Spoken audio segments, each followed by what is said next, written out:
Hello friends. Today I thought I would do a tutorial on how I made my backdrop pieces for the backdrop I had at the vendor event. Unfortunately, I came home and I had them all just nicely laid in a spot and I got some water damage. I knew there was a drip there, but I guess I wasn't thinking. So I have to replace one of them. So I thought, well, it's a good time for a video. It's going to be a bit noisy and you're going to have to figure out how my brain works. So this is the end result that we want to get to. These are the page protectors. This one looks like, I did have a few like binder ones that were left over. So this one looks like they were the binder ones, but I used the page protectors for the albums and I stuck them on so that they were a side loading piece, so that works really great. And yeah, so let's just talk about what we did. So that was a full sheet of Bristol board. It's really hard for me to get that into the picture for you, but I kind of decided, like, what did I want to do? How was I going to set these up? So I brought out those page protectors, and what I actually did was I actually just kind of laid them on my full sheet of Bristol board the very first time I did it, and I kind of looked at it, I pushed them together, and I kind of got an idea of what it looked like on the borders. So hopefully you can see the borders here. So I measured that, and I believe it's 1 3/4, 1.5. This one's a little more. I think it's 1 3/4. So what I did was I cut some scrap cardstock up, and because I knew I was going to have to make a whole bunch of these, and I laid these up top and bottom, side to side. Now that gets everything nice and centered for me. So then what I did was I drew a line across the bottom. See if I can get that in for you. Drew a line across the bottom and I cut a strip off. So once I had the first one, then I had the strip. From there on, I just used a strip. I just turned it to the good side. Like this is the cut side. You can see it's kind of wonky. And from there on, I just used that strip to measure my pieces. So that worked out really well. But that's how I measured it. And also, each time I put the page protectors on, that is what I used to get them all straight and even. So that's my little trick for that. I have one more trick up my sleeve. So I've already cut my piece. I like to write on the side. So this piece I don't need. I have a whole bunch of them now. Oops. And I always wrote on the good side because there is a shiny side and there is a matte side, and I started using the shiny side. So I thought, oh, I better keep the shiny side, right, that it's the good side every time, because otherwise it might look kind of funny when it's up on the display. Excuse me. And you're also flipping it over a lot when you're doing the grommets, so you want to make sure the grommet side, the good side's on the right side. So now my next little trick was, when I was figuring out, well, geez, I got to put my grommets on. How am I going to get that even for everything? Because if they're not even, they're not going to hang straight underneath one under the other. So I again cut, this is a one inch strip by, or sorry, 1/2 inch strip by 6. And I mean, you can use whatever size you want. This is just where I ended up putting the first two, and everything went from there. So they all had to match, right? So I just made this 1/2 inch by 6 inch strip, and then I place a dot right there on that corner. And that's where my grommet's going to go, the middle of my grommet. So I'll do that for all 4 sides. And that way there's no measuring. It was a lot faster. I was under the pressure trying to get ready for that vendor event, and I always try to find the fastest way I can do such a thing. And this just happened to be my trick. So then now I have a template for each time I do that. And then when I did a single one, which I'll try to remember to bring the single one over to the video. This was my template for the single one. So I think it's 4 inches. Yeah, it's 4 by 1/2 inch. So, yeah, it just brings it in 2 more inches, and I just did the same thing. So I set those aside. Now, what I used for my grommets, let's see if I can pull this up nice and close. Hopefully everything's in video here because I'm not really looking, and it's really high. I got to stand on my tippy toes to see.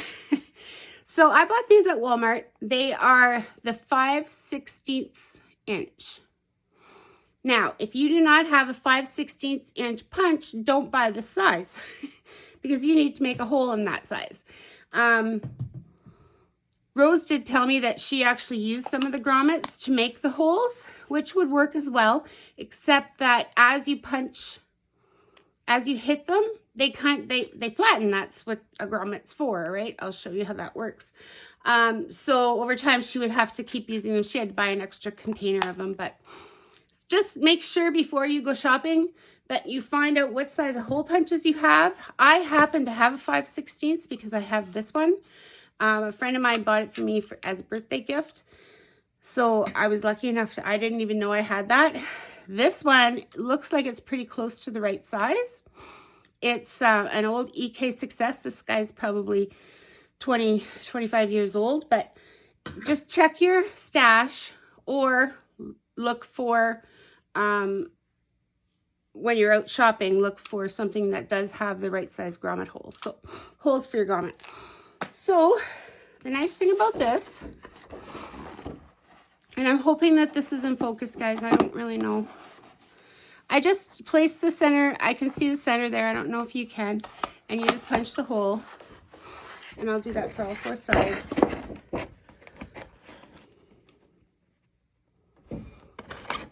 Push in. Now, if you want to have your grommets at a different spot, a little closer, a little farther from the edge, whatever, that's totally up to you. You guys make it your own. This is just how my brain works. And how, when I was under pressure, this is the ideas that I came up with. So I liked having that nice big white border. It helps makes the layouts pop.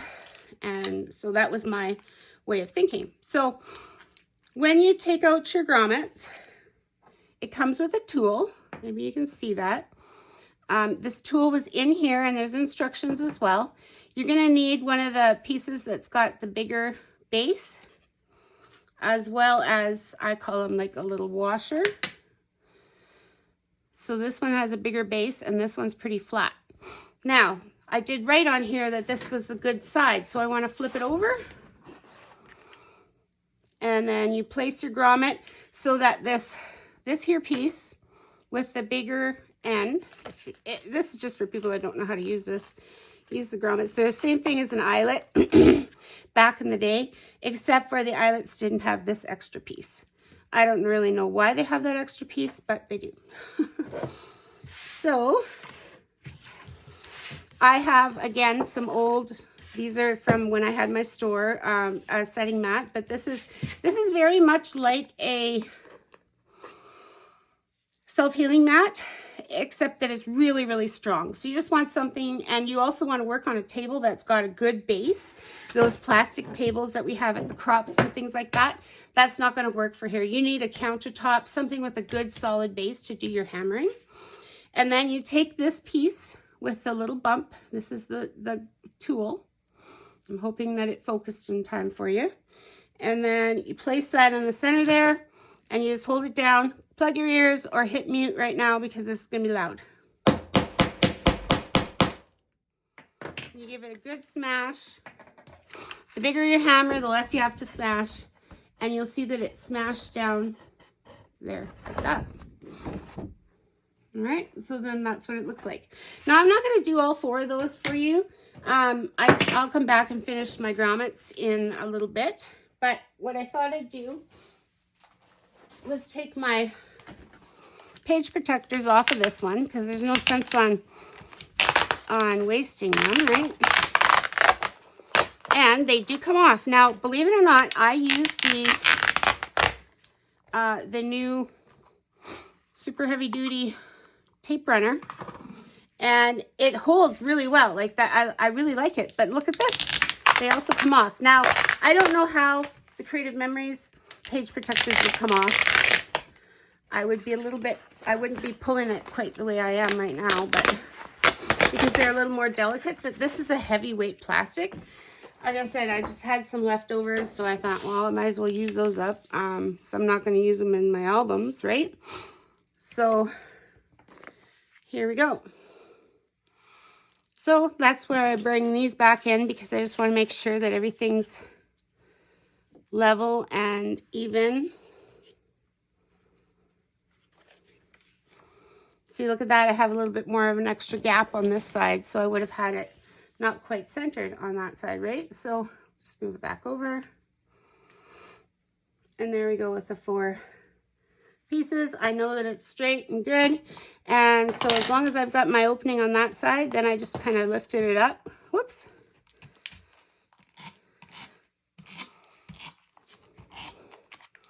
Made sure that my top was good and strapped down there. And this is how I did it. Like I said, I just wanted to be quick, easy, get it done, because I had to do quite a few of them.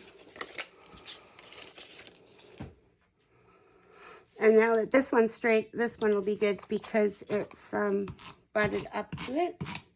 I kind of like to make sure that the very top, because that's going to be where the most pull is, right? Gravity's going to pull it down, so the most pull is going to be from the top. So as long as that top is good and secure, you probably don't need as much everywhere else. But and then also against the side of the opening, so you don't want it to be loose or whatever. And there you go. So I'll talk about this and show pictures of the end result and what they all do. But so one more thing that I do want to mention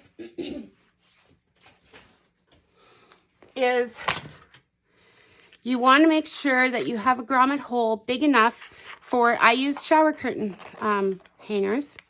That way they're all the same size and they all work together, right? You want to have a big enough hole so that the shower curtain hangers will go through it. Rose had a 1/4 inch hole punch, but she wasn't sure that these would go through the 1/4 inch hole. So they do work very well with the 5/16 inch. And yeah, so we do this, and then we'll put this one here, will hang underneath this one, and I'll slide 2 photos in. So I'll just show you.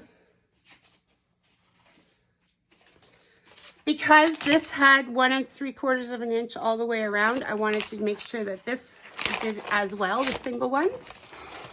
But you do waste more of the Bristol board using a single page, because you will need 1 sheet for each one single page layout. This one also uses 1 sheet, but because we use that 3/4 inch over here when we make this border, you lose that, and so this piece isn't big enough anymore because this is just one side, right? So again, I use these.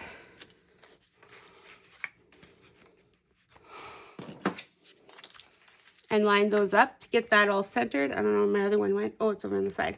So I use those to get them centered when I laid down my page protector. And then also when I went to do my fingernails don't work. When I went to do my grommets, I used that as a mat. And I put the little hole there, and you can see that it lines right up. I don't know how I figured that out, but I did. However, these will not hang underneath the doubles. As you can see, they don't line up. So you would have to only use singles on top of singles. So for my backdrop, that's what I did, is I have a single on top of a single when I'm hanging them on there. So I have all doubles except for this one single that's going to be in the middle. And then also we can talk a little bit about what you can use for the backdrop to hang them on. but maybe we'll do that during the meeting next month. So that's my tutorial. I hope it was informative for you. If you have any questions, let me know. And if you want to change, like I said, if you want to change, you don't want to have the 1 3/4 inch border, go right ahead, change that up. You don't have to. This is just what I did. Thanks for watching.